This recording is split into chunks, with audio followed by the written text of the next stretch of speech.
je vais vous dire ce que le Seigneur il a fait dans ma vie.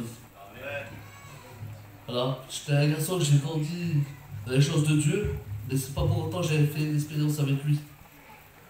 Mon père était serviteur de Dieu, on a grandi dans les choses de Dieu, mais voilà, sans faire d'expérience.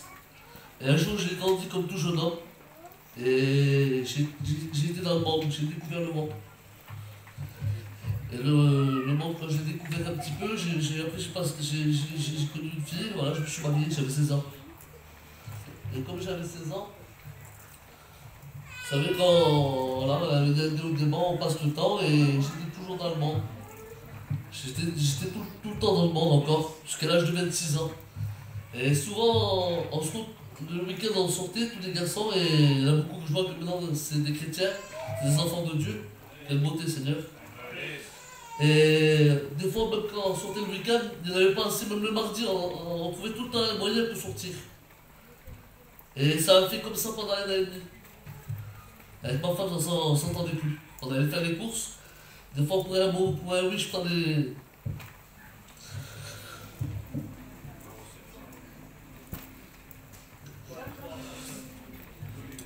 Des fois, je prenais le mancher, j'étais en pleine figure. J'étais méchant avec elle.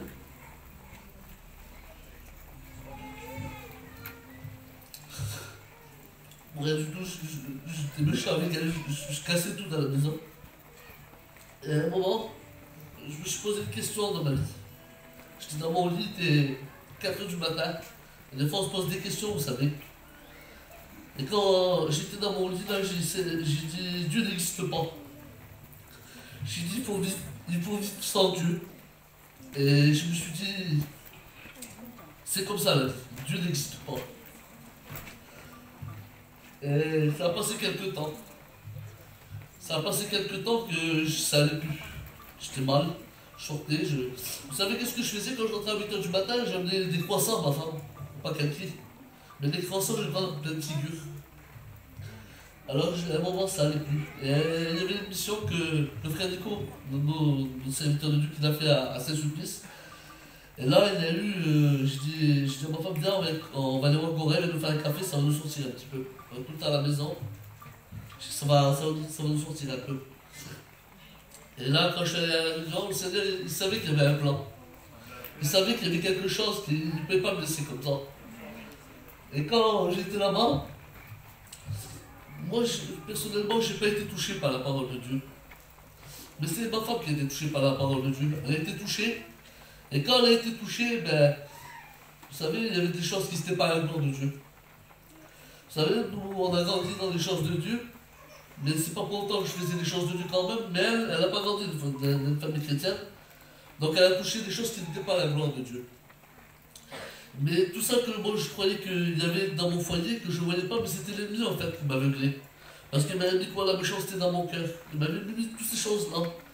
Et quand on a eu cette réunion, j'ai vu ma femme, elle était touchée par Dieu. Mais à un moment qu'elle a mis la prière pour elle, elle est tombée par terre. Et quand elle est tombée par terre, j'ai eu honte. Je vous avais été, je prenais le ciel, il m'avait tombé sur la tête. J'ai pris de honte devant tout le monde, j'ai dit Seigneur, j'ai des gens, tout le monde va parler. Et je me suis senti mal.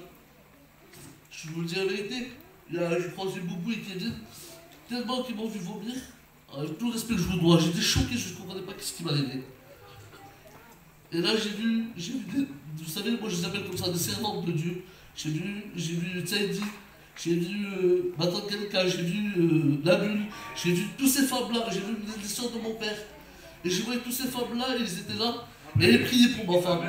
Et là, moi j'ai dit Seigneur, quel amour qu'ils ont. Je dirais quel amour qu'ils ont, et moi Seigneur, j'ai aucun amour dans mon cœur, j'ai fait de la méchanceté.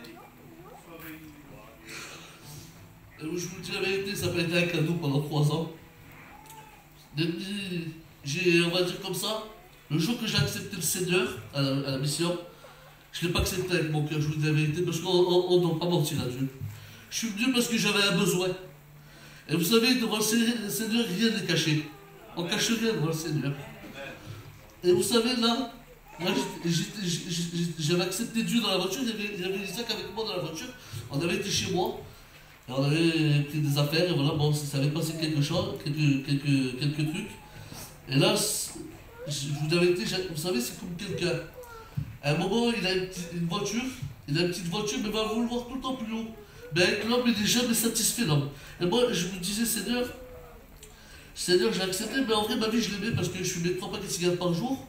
J'étais là, j'avais ma petite vie, voilà, c'était pas grand chose, mais c'était ma vie dans le monde. Et je voulais pas la quitter parce que je l'aimais. Et là, d'un coup, vraiment, je vous dis la vérité, pendant 3 ans, l'ennemi m'a fait de toutes sortes. Je dormais plus des nuits, j'étais tourmenté. Tellement que je ne tombais pas, je disais, Seigneur, si je vais te prier, il va venir me tourmenter. J'avais chopé du mal dans la bouche, je ne tombais plus des nuits, je devenais parano, je disais, Seigneur, je devenais fou. Mais vous savez qu'est-ce que j'ai fait? J'ai mis mon espérance au Seigneur. Vous savez ce que j'ai fait? J'ai appris à le connaître. Je ne le connaissais pas vraiment, mais j'ai appris à le connaître dans mon cœur. J'ai appris à le connaître dans mon cœur et il a fait sa demeure, vous savez. De tout mon cœur, j'ai fait la plus belle chose que j'ai pu faire dans ma vie. Je sais que j'ai pas eu ma victoire, ma femme elle n'est pas venue à Dieu, mais le Seigneur il fallait que je passe par ce désert. C'était moi qui voulais, c'était pas ma femme. Et vous savez, je remercie, comme j'ai dit, toutes ces femmes qui ont prié pour ma femme. C'est servantes de Dieu, moi je les appelle servantes de Dieu. Et vous savez, des combats, je l'aurai toujours. Je l'aurai toujours, ça. Vous savez, il y en a qui demandent beaucoup de choses dans la vie. Moi, je demandais ça dans ma prière. Je dis, Seigneur, je te demande ni l'or ni l'argent, mais je te demande ta paix. Et la paix aujourd'hui, il me l'a donnée, parce que je suis ici. Vous savez, les mauvais jours, je passerai toujours. Mais moi, je suis avec le Seigneur, j'ai tout grand avec moi. Et voilà, je voulais à vous dire ça, que voilà, j'ai passé le moment, mais dans ces dernières. Le Seigneur, vous savez qu'est-ce qu'il a fait? Il a pris tout ce qu'il y avait, ce qui n'allait pas dans ma vie, et il l'a pris comme un souvenir et l'a jeté au fond de la mer. Et voilà, je vous dis merci au Seigneur qu'il a travaillé mon cœur et qu'il s'est fait découvert. Et j'ai appris à connaître Dieu, vous savez. J'ai appris l'intimité avec Dieu. Vous savez, excusez-moi, je ne vais pas la bouche de personne, mais j'ai réappris des hommes. Tout ce que j'ai appris, c'est avec Dieu, je l'ai appris. On va dire comme ça, j'ai été forgé. C'est lui qui m'a forgé. Avec les hauts et les bas. Voilà, je vous tenais à vous remercier. Et que Dieu vous bénisse. Vous savez, il n'y a que lui qui peut faire quelque chose dans votre vie.